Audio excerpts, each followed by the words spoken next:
नमस्कार। आज हम आपके लिए इस वीडियो में लेकर आए हैं प्रदोष के व्रत की कथा, उसका शुभ मुहूर्त, उसकी पूजन विधि और उसका क्या धार्मिक महत्व है।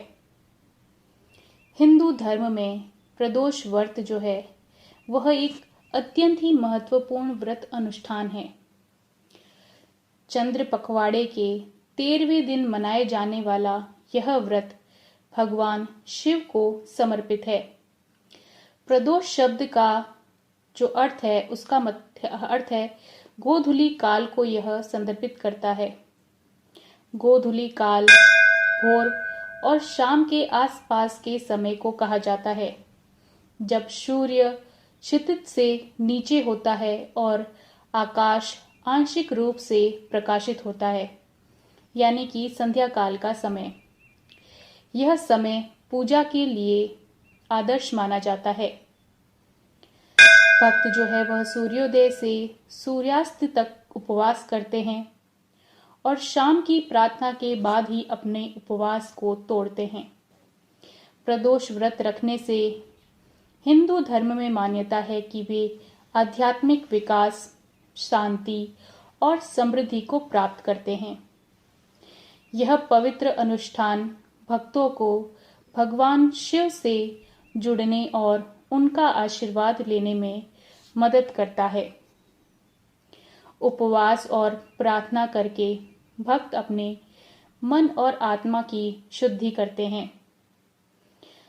2024 का अंतिम प्रदोष व्रत जो है वह आज के दिन यानी कि 28 दिसंबर को मनाया जाएगा। इसे शनि प्रदोष व्रत कहा जाता है। इस तिथि का जो आरंभ है वह 28 दिसंबर की सुबह 4:56 पर हो जाएगा और इस तिथि का समापन शाम के 29 दिसंबर की शाम के 6:02 पर रहेगा। प्रदोष काल के दौरान भगवान शिव और देवी पार्वती की पूजा करने का जो शुभ मुहूर्त है वह है शाम 7:12 से रात के 9:36 तक शुभ मुहूर्त माना जाएगा। आइए इसकी पूजन विधि के बारे में जानते हैं।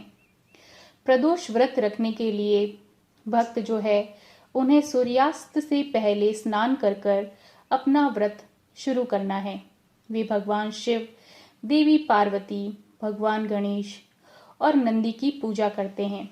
शिवलिंग पर दूध और जल चढ़ाते हैं। एक कलश में जल भरा जाता है, उसके ऊपर दुर्वा घास रखी जाती है और उसके ऊपर कमल बनाया जाता है। फूल, सुपारी, पान, सिक्के तथा चावल सहित विभिन्न प्रकार के प्रसाद चढ़ाए जाते हैं। इस अनुष्ठान में भगवान शिव के शक्तिशाली मंत्र महामृत्युंजय मंत्र का 108 बार जाप करना होता है। उसके बाद माथे पर पवित्र भस्म लगाना होता है।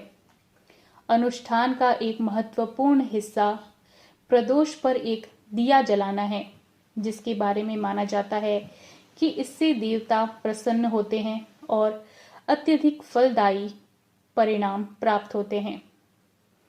इन अनुष्ठानों को भक्ति के साथ करने से भक्त भगवान शिव से जुड़ने और उनका आशीर्वाद प्राप्त करते हैं।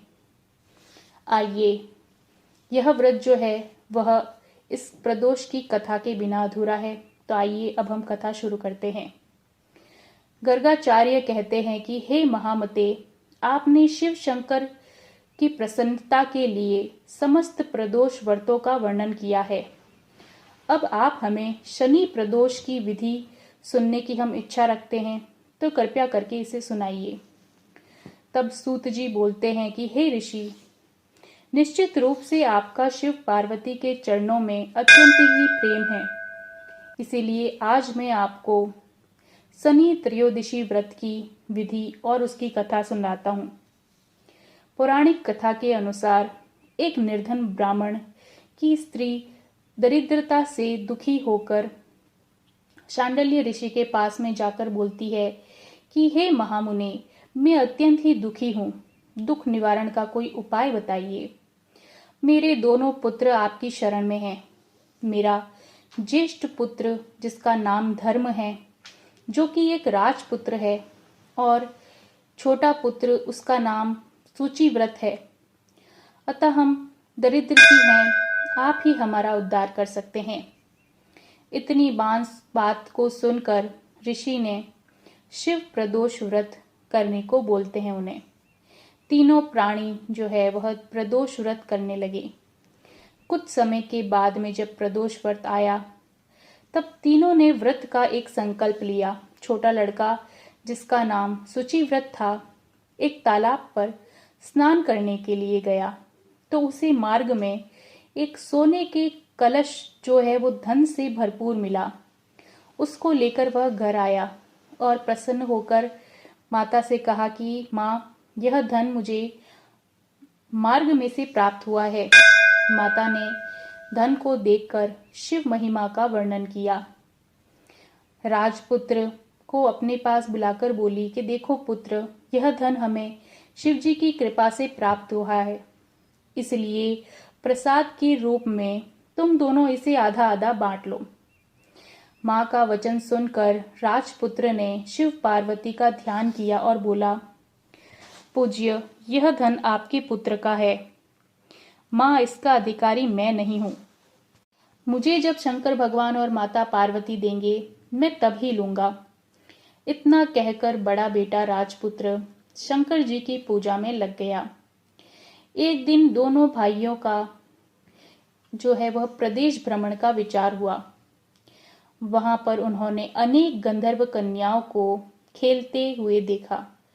उन्हें देखकर सूचिव्रत ने कहा, भैया, अब हमें इससे आगे नहीं जाना। इतना कहकर सूचिव्रत उसी स्थान पर बैठ गया। परंतु राजपुत्र अकेला ही स्त्रियों के बीच में जा पहुंचा। वहां पर एक स्त्री अत्यंत ही सुंदर राजकुमार को देखकर मोहित हो गई और राजपुत्र के पास पहुंचकर कहने लगी कि हे सखियों, इस वन के समीप ही जो दूसरा वन है, तुम वहां जाकर देखो।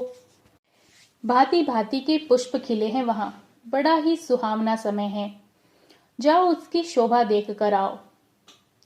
माँ, यहाँ बैठी हूं और मेरे पैरों में बहुत पीड़ा है। ये सुनकर सभी सखियां जो है वह दूसरे वन में चली गई। वह अकेली सुंदर राजकुमारी की और देखती रही। इधर राजकुमार भी कामुक दृष्टि से उसे निहारने लगा। युवती बोली, आप कहाँ पर रहते हैं? वन में कैसे पधारे? किसी राजा के पुत्र हैं क्या? आपका नाम क्या है? तभी इस पर राजकुमार बोला, मैं विदर्भ नरेश का पुत्र हूं, आप अपना परिचय दीजिए। इस पर युवती बोलती है कि मैं विभद्र विक नामक गंधर्व की पुत्री हूं। मेरा नाम अंशुमति है। मैंने आपकी मन स्थिति को जान लिया है कि आप मुझ पर मोहित हैं। विधाता ने हमारा तुम्हारा संयोग मिलाया है। युवती ने एक मोतियों का हार राजकुमार के गले में डाल दिया। राजकुमार उस हार को स्वीकार करते हुए बोले कि हे भद्रे, मैं आपका यह प्रेम उपकार स्वीकार कर चुका हूँ, लेकिन मैं निर्धन हूँ। राजकुमार के इन वचन को सुनकर गंधर्व कन्या बोली कि मैं जैसा कह चुकी हूँ वैसा ही करूंगी, अब आप अपने घर को जाइए। इतना कहकर वह गंधर्व कन्या जो है वो सखियों के पास चली गई। घर जाकर राजकुमार ने सूचिव्रत को सारी कहानी बताई। जब तीसरा दिन आया, वह राजकुमार सूचिव्रत को लेकर उसी वन में जा पहुंचा। वहीं गंधर्व राज अपनी कन्या को लेकर आ पहुंचा। इन दोनों राजकुमारों को देख आसन देकर कहा कि मैं कैलाश पर गया था। वहां शंकर जी ने मुझसे कहा कि धर्मगुप्त नाम का एक राजपुत्र है जो इस समय राज्य विहीन निर्धन है, मेरा परम भक्त है। हे गंधर्वराज, तुम उसकी सहायता करो। मैं महादेव की आज्ञा से इस कन्या को आपके पास लेकर आया हूँ। आप इसका निर्वाह करें। मैं आपकी सहायता कर आपको राजगद्दी पर बिठा दूंगा। इस प्रकार गंधर्वराज ने कन्या का विधिवत विवाह कर दिया। विशेष धन और सुंदर गंधर्व कन्या को पाकर राजपुत्र अत्यधिक प्रसन्न हुआ। भगवत कृपा से वह समय उपरांत अपने शत्रुओं को दमन करके राज्य का सुख भोगने लगा। आप सभी को शनि प्रदोष व्रत की शुभकामनाएं। हर हर महादेव।